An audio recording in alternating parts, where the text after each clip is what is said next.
ನೋಡ್ತಾ ಇದ್ದೀರಾ Immadi Pulakeshi Kannada YouTube channel. I am your Vani of ಓಪ್ from Vanishree CSM GHS Mallapur. ಈ ದಿವಸ ನಾವು ಜನ್ನ ಕವಿಯ ಕವಿ ಕಾವ್ಯ ಪರಿಚಯವನ್ನು ಈ ವಿಡಿಯೋದ ಮೂಲಕ ತಿಳಿಯೋಣ ಸ್ನೇಹಿತರೆ. Let's go. ಕವಿ ಕಾವ್ಯ ಪರಿಚಯ. ಜನ್ನ ಕವಿ. ಕವಿ ಪರಿಚಯ. ಜನ್ನ ಹಳೆಗನ್ನಡ ಸಾಹಿತ್ಯದ ಪ್ರಮುಖ ಕವಿಯಾಗಿರುವ ಜನ್ನನು ಸಾಮಾನ್ಯ ಶಕ ಸುಮಾರು 1215ರಲ್ಲಿ ಹಳೇಬೀಡು ಪ್ರಾಂತ್ಯದಲ್ಲಿ ಜೀವಿಸಿದ್ದನು.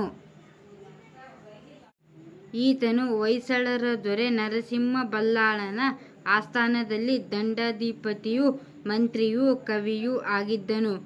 ಬಲ್ಲಾಳನಿಂದ ಕವಿಚಕ್ರವರ್ತಿ ಎಂಬ ಅಭಿದಾನವನ್ನು ಪಡೆದಿದ್ದನು.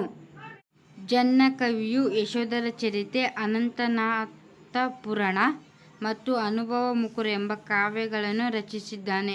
ಈ ಕಾವ್ಯಗಳಲ್ಲಿ ಜೈನ ಧರ್ಮದ ಅಹಿಂಸಾ ತತ್ವವನ್ನು ಸಂದೇಶ ರೂಪದಲ್ಲಿ ನೀಡಿದ್ದಾನೆ. ಇದಿಷ್ಟು ಜನ್ನ ಕವಿಯ ಕವಿ ಕಾವ್ಯ ಪರಿಚಯವಾಗಿತ್ತು. ಧನ್ಯವಾದಗಳು.